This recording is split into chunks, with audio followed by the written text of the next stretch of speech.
Today we are discuss अधिगम अक्षमता। आज हम लोग अधिगम अक्षमता पर डिस्कस करेंगे। इसको बोलते हैं लर्निंग डिसएबिलिटी, यानी कि एलडी बोले तो लर्निंग डिसएबिलिटी। इसको 1960 में सैमुअल किर्क ने ये लर्निंग डिसएबिलिटी दिया था। इसमें ईशान अवस्थी एक मूवी है तारे ज़मीन पर, उसका आईक्यू तो एवरेज होता है, वो बच्चा सब काम कर सकता है, बट उसको अक्षर है ना उड़ते हुए दिखाई देते हैं, उल्टा दिखाई देते हैं।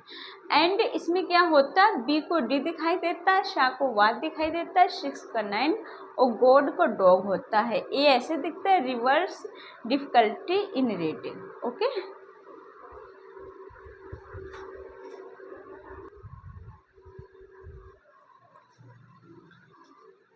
Hello everyone. So today we are discuss about अधिगम अक्षमता, यानी कि लर्निंग डिसएबिलिटी। इसमें आईक्यू लेवल तो अच्छा होता है, बट थोड़ी सी माइंड की वायरिंग ऐसे होती है कि वो अच्छे से वर्क नहीं करती है। उसमें अभी मैंने डिसलेक्सिया डिस्कस किया। This is most important because this come many times in CTET and KBS in teacher exam. And today we are discuss about dysgraphia. Dysgraphia में क्या होता है, डिस मीन्स होता है नहीं, ग्राफ माने लिखना, जिसमें लिखने में प्रॉब्लम होती है, राइटिंग डिसऑर्डर होता है। इसमें बच्चे की हाथ में हैंड की मसल्स नहीं वर्क करती है, this is called dysgraphia. Writing disable होता है, इसमें बच्चा लेजिबल नहीं होता है लिखने में। एंड इसमें पठन योग इनलेजिबल, यानी पठन योग भी नहीं होता, ना लिख पाता है सही से ना पढ़ पाता है।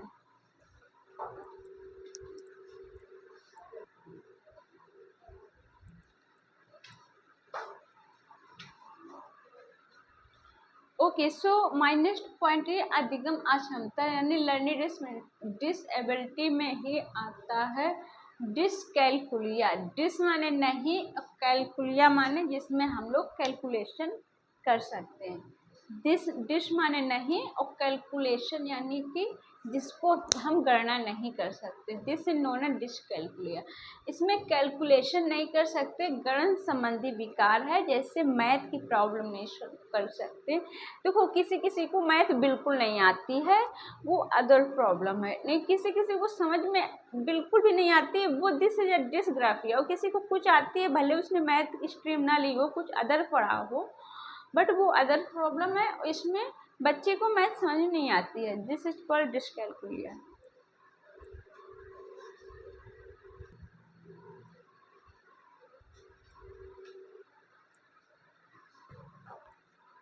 अधिगम अक्षमता लर्निंग डिसएबिलिटी, तो इसमें बोलते हैं dyspraxia. Next disability is dyspraxia. Dyspraxia में मोटर स्किल नहीं कर पाते, इसमें हम रन नहीं कर पाते हैं, वॉक नहीं कर पाते हैं।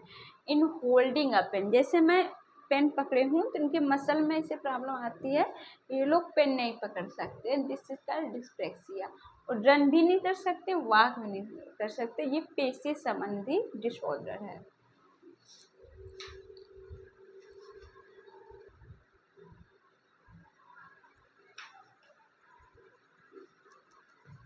माय नेक्स्ट पॉइंट है अधिगम अक्षमता, यानी कि learning disability LD.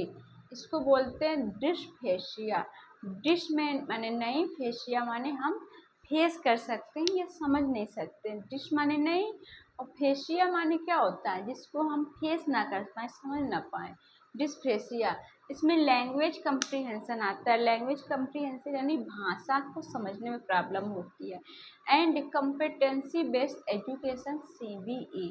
Competency based education CBE, इसमें टाइम से ज़्यादा मास्टरी ऑफ अ पार्टिकल, इसमें टाइम से ज़्यादा किसी एक सब्जेक्ट पर मास्टरी हो जाती है। बच्चा केंद्र में होता है, लर्नर सेंटर एजुकेशन एंड 4 कम्पेटेंसीज और 4 कम्पिटेंसी होता है।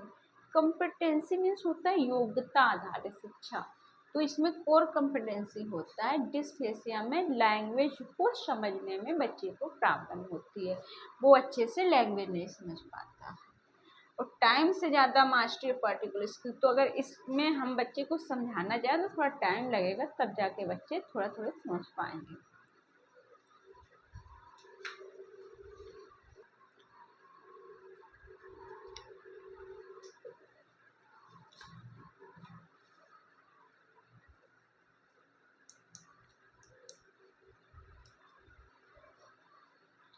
Hello everyone, so today my next point is learning disability में डिस्पेशिया।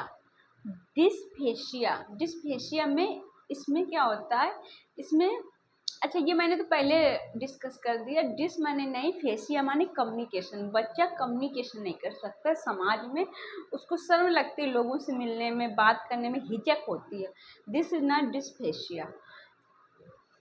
And today we are discuss about learning outcome. Learning outcome क्या होता है? लर्निंग आउटकम में एवोल्यूशन होता है, यानी मूल्यांकन होता है, और अधिगम के परिणाम होते हैं। ऑथेंटिक नॉलेज, इसमें ऑथेंटिक नॉलेज होना चाहिए। रियल वर्ल्ड, यानी कि पूरा रियल वर्ल्ड जो संसार में होता है उसका अध्ययन करना चाहिए। इसमें शेफ कुक ने कहा।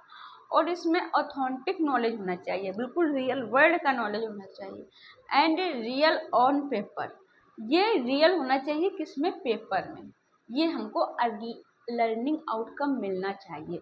जैसे हम किसी क्लास में पढ़ाने जाते हैं तो मेरे माइंड में होना चाहिए कि इसको TLO बोलते हैं, TLO, टी से हुआ टीचिंग लर्निंग आउटकम। इसमें मेरे दिमाग में होना चाहिए, जैसे मैंने क्रिया पढ़ाया तो मेरे दिमाग में होना चाहिए बच्चों को क्रिया का नॉलेज होना चाहिए, वर्ब क्या होते हैं।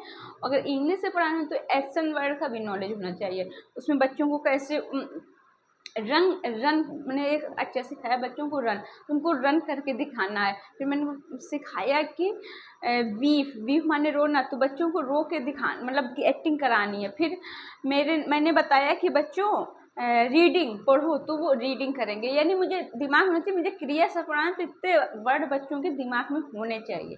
और जैसे मैंने पढ़ा दिया, फिर मैं क्लास के नेक्स्ट दिन जाके उन अक्षरों के लिख के पूछ सकती हूँ कि बच्चों लाफ माने क्या होता है। लाफ वाली एक्टिंग हमने एक दिन कराई थी, लाफ माने हंसना।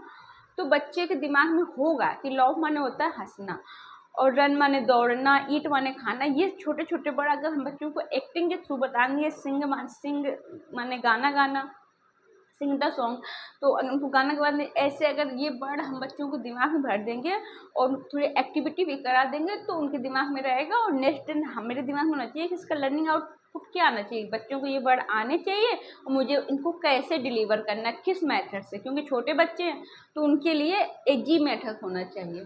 तो ये टीचिंग लर्निंग आउटपुट हुआ।